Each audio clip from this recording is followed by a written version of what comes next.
So hello guys, welcome back to another video. In this video, we are going to submit our DMDW, that is Data Mining and Data Warehouse assignment. Myself Jaydev Ammar, and our topic is designing an email spam detection system using decision tree or KNN, that is K nearest node. So my teammates are Ashish, Jaydev Ammar, that is me, Nitin S, and Rahul R. Gadgimat. So this is all the contents we are going to do in this video. Now we are giving introduction about our problem statement. Then we are going to state our problem statement and objectives, methodology and approach, decision tree classifier KNN, then feature selection justification, results and finding, conclusion and feature work. Now let's go on to the introduction. Significance and spam detection. Detection. Email spam is a major issue today, and spam detection is important to protect users from mali- malicious or irrelevant content. With with the ever growing volume of emails, especially spams, it becomes harder to classify them accurately. So, in our project, we decided to focus on two popular machine learning techniques, that is, decision tree and KNN, to see how well they classify email spams or not. Next, the problem statement and the objective. The main problem we are addressing in the growing volume of spam emails, which requires an efficient and accurate classification system. Our goal is to design a machine learning based spam detection system and evaluate the performance of the two modules, that is decision tree and KNN. Then the further slides will be explained by my friend Rahul. Okay, Jideo, it was more informative. Let us come back to methodology and approach. In methodology and approach, we have five factors like data selection, pre-processing, feature selection, model selection, and evaluation matrix. In data collection, data is collected from publicly available spam email data sets. These datasets include spam accession and UCI ML repository. In pre-processing, the data collected undergoes pre-processing to prepare it for analysis. This involves tokenized and removal of stop words. In feature selection, relevant features are identified to enhance classification accuracy. In model selection, decision tree and k-nearest neighbors classifiers are implemented in the methodology. And let's come to evaluation and matrix. Evaluation in matrix. In this, model performance is assessed using accuracy, precision, recall, and F1 scores. Let's come to next slide. Decision tree classifier. In decision tree classifier, there are four factors. Let's come to first one, hierarchical structure. In hierarchical structure, decision tree are structured hierarchically. High interpretability. The model's high interpretability enables users to understand its decision. Efficient performance. Decision tree performance efficiently in classification tasks. Overfitting risk. This is a risk overfitting if the model is not properly bound.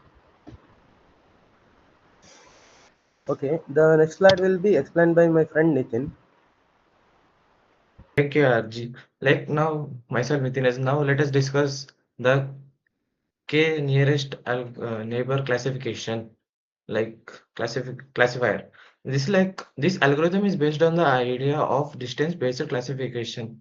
It checks like how close a new email is to other email is in the dataset. One of the most steps in the KNN is selecting the right value of K. This is the number of nearest neighboring considering when making a decision like after accuracy dependence. In this, like, the accuracy of the model depends on the cost lot of this value, like too slow or too high can reduce performance.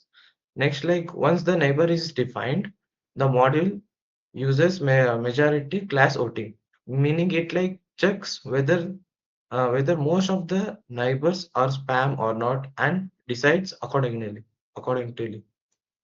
Finally, we evaluate the KNN model using standard matrix meters like accuracy and precision to see like how well it classifies spam emailing.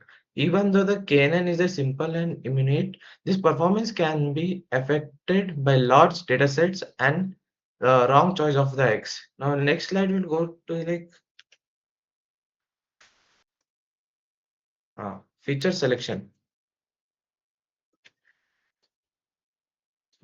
Uh, Feature selection justification. In this, when designing a spam detection system, choosing the right feature is crucial for the accuracy. Here, the justification beyond on our feature selection. Like first, we looked at the word frequency. Certain words appear more often in a spam email, like free, offer, or win. Next is like next email is like email length. Like how is like spam email are oftenly either extremely short or unusually long, which means this is a useful indicator. Then we have the number of hyperlink count, like where the spam emails typically contains multiple links, often leading to suspicious websites. Lastly, we consider the sending information. Emails coming from in unverified or suspicious domains are mostly like to be spam. These features helps to classify differentiate spam from immigrant emails more more accurately. Next slide will be explained by my friend Ashish. Thank you. Thank you, Nathan. Today I'm going to speak about the result and finding of our project. Here, this slide summarizes the result and conclusion of the study of email spam detection using two models, that is, the decision tree and the k nearest neighbor. Here we can observe that a decision tree has obtained 92% accuracy. It is easy to interpret and understand. Efficient but is prone to overfitting if not prone properly. Then it is preferred in the study due to a better performance. Next, we come to the k nearest neighbor. Here it has achieved around 89% accuracy. Here it is harder to interpret. Its performance varies on the value of k. It is less optimal for spam detection compared to the decision tree. Now we come to conclusion. This study effectively built a spam detection system. The decision tree outperforms KNN with 92% versus the 89%. Future work could involve trying deep learning models for better accuracy. Thank you.